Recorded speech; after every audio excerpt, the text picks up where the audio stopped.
Should you buy the Audi Q5, BMW X3, or Mercedes GLC? That's what we're going to find out. Welcome to Car Help Corner, where we help you, the consumer, master the process of car buying and car ownership. I've got the all-new Audi Q5, BMW X3, and Mercedes GLC 300 back-to-back for comparison to find out which is the best small luxury SUV to go for. And I'm going to tell you everything you need to know in terms of their performance, driving comfort, value, and reliability, all of the good and all of the bad, to find out whether it's worth it to consider buying one of these SUVs or whether you're better off buying something else instead. Both the X3 and the GLC are press cars directly from BMW and Mercedes head office. But because Audi head office does not respond to my inquiries or give me press cars, this Q5 had to come from a local Audi dealership. So thank you, Audi dealership, for being more accommodating than your whole company. Anyways, let's get right into this comparison, starting with the drivetrains. All three of these SUVs come standard with a 2-liter turbocharged 4-cylinder engine. The GLC 300 and the X3 xDrive 30 both produce 255 horsepower, whereas the Q5 produces 268 horsepower. A little bit more, but in the real world, out on the road, all three of these SUVs feel very similar in terms of their power. And they're all pretty quick SUVs, able to accelerate to highway speed in around 6 seconds, so all three have more than enough performance. But even though all three of them perform very well and are very powerful, there are some differences between them. The X3 is the one that comes out on top as being the best of the lot as far as the drivetrains are concerned. It has the best transmission of the group, a conventional 8-speed automatic made by ZF, one of the best transmissions available. A very smooth shifting, well-made, robust, reliable transmission that's more or less faultless. And on top of having the best transmission, the X3 also has the best fuel economy. It's able to achieve close to 35 miles per gallon or 7 liters per 100 kilometers, whereas the other two are barely able to top 30 miles per gallon, so a pretty significant difference. The X3's 4-cylinder is also the smoothest of the group, with the smoothest engine start-stop system thanks to a mild hybrid system which BMW introduced this year. And it's also the safest in terms of overall quality. BMW is now in its 3rd generation of making this family of B-series engines, the B48 and B58. They've been producing them now for over 10 years, and they're fairly well sorted engines as far as reliability is concerned. In second place, I would have to put the Q5. Again, a very strong performing drivetrain. The fuel economy and refinement are not quite as good as the BMW, especially the start-stop system, which is a little bit more jerky.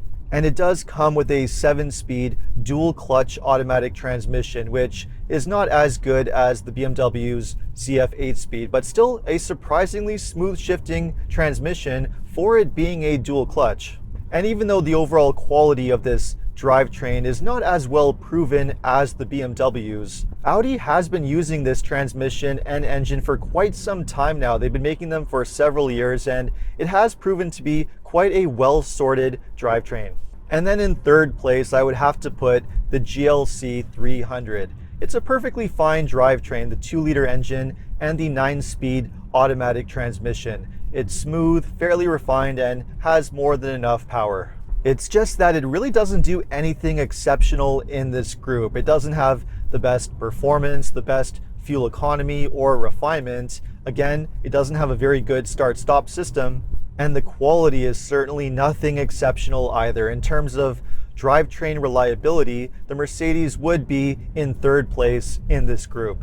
A while back, I also test drove the high-performance versions of these three SUVs, the X3 M50, the SQ5, and the Mercedes GLC 43 AMG, and I would have to put them in the exact same order for the performance models as well. If you want a high-performance SUV, the X3 is without question the best option. The B58 inline-6 turbo engine is the best performing, the quickest engine of the group, and has the best reputation for not only performance but also reliability. The SQ5 is not a bad option either. Again, very strong performance from its turbocharged V6 engine, just not quite as good as the one in the BMW.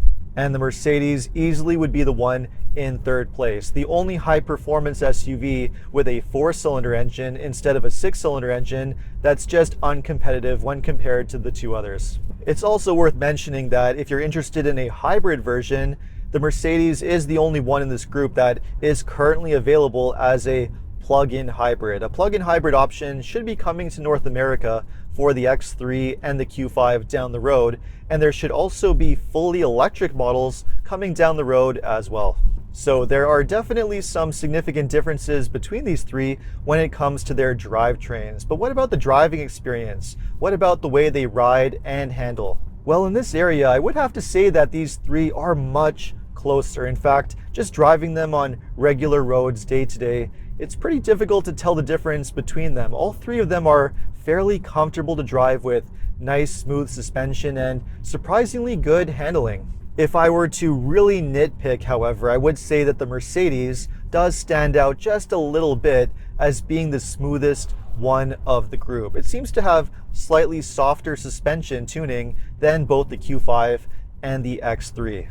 And on the flip side, I would say that the BMW is probably the best setup if you're a more aggressive driver and if you're looking for the best handling, which would put the Q5 somewhere in between. Not necessarily the most comfortable or the best handling, but probably the best compromise between the two extremes.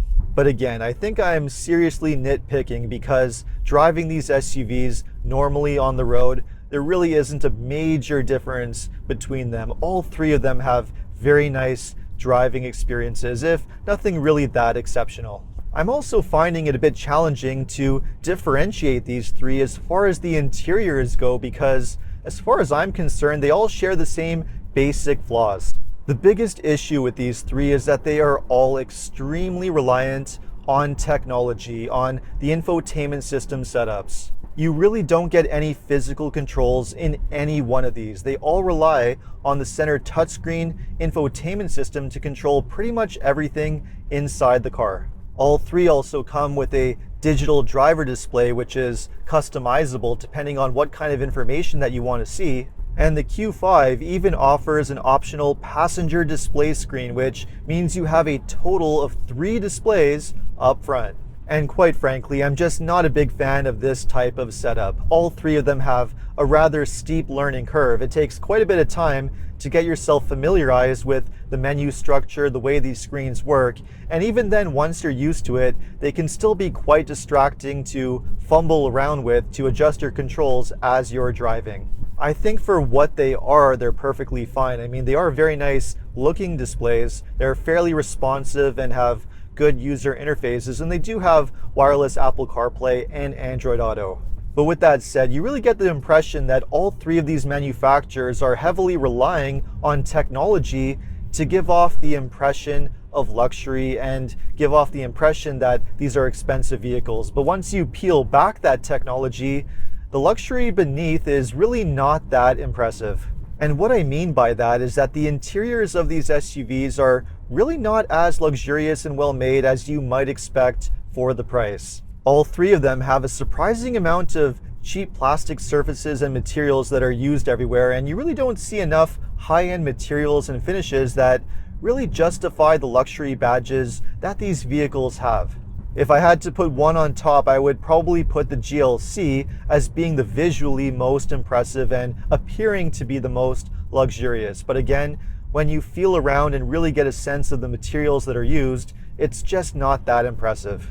As far as interior space goes, however, all three of these SUVs are very similar and very spacious, practical vehicles. You have just enough space for a pair of adults to sit comfortably in the back seats, and you do have very good sized cargo areas. So any one of these three would make a very practical family vehicle if that's what you need.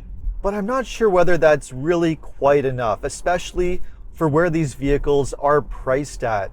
They all start in the low $50,000 range in the US, or close to $60,000 Canadian, and that pricing can easily go up by $10,000, $20,000 depending on the options and packages that you select, or of course if you go for the higher performance models with the bigger engines. So yes, all three of these are quite expensive to buy and fairly comparable in price. But again, that might not matter too much because these really are the type of vehicles that I would suggest leasing over purchasing, and it really might come down to which one you can get the best lease deal on more than anything else. And the reason why I would recommend leasing is because of the reputations that these vehicles and brands have when it comes to their cost of ownership and reliability. European luxury brands like BMW, Mercedes, and Audi are known for being expensive vehicles to maintain and repair, especially beyond the warranty period. And they tend to have average to below average reputations when it comes to reliability, especially when they go past the 6-7 year mark. So because of that much higher cost of ownership when compared to other options, they are much better options to lease versus long-term ownership. But if you're not the type of person to lease and you are looking for a vehicle for long-term ownership, I'm not really sure whether it makes a whole lot of sense to consider any one of these, especially if you're the type who's more sensitive to higher costs in terms of maintenance and repairs. If that's the case, you're much better off buying something with a better reputation for reliability. A great option for that would be the Lexus NX, which is a very similar sized SUV, only better made, lower cost of ownership, more reliable, and much better value for the money. Or if you're okay foregoing a luxury badge, you could even go for something like a Mazda CX-5 Turbo, which is still a very nice performing driving SUV with similar power to these three SUVs. You still have a very nice interior with all the same available features, and you're going to have better reliability, lower cost of ownership, and a much lower price. In fact, I really think that puts into perspective the entire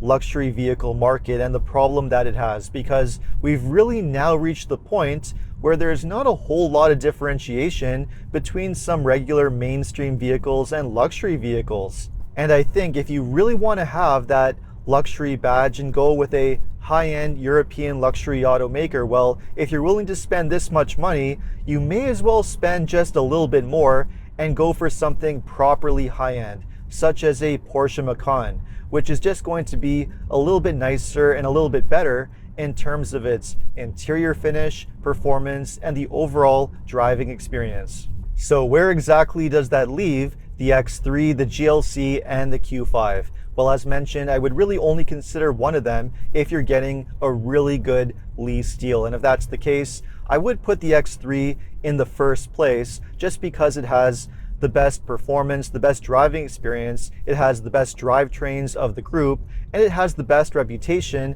as far as quality is concerned. And I would put the Q5 in a very close second place for basically the same reasons, which would put the GLC in third place.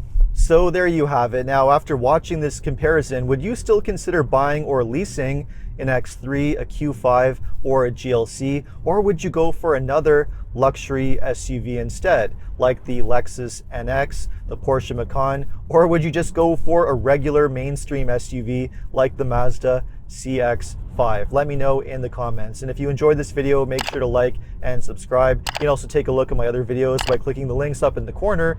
And if you are planning to purchase a vehicle and you live in Ontario, know that OMVIC is the vehicle sales regulator that's responsible for administering and enforcing the rules that dealerships must follow. To learn more about your consumer protection rights, you can visit omvic.ca. And if you are looking to get a great deal on a new vehicle, or if you need any additional car buying advice, make sure to check out carhelpcanada.com. Thanks so much for watching, and I'll see you next time.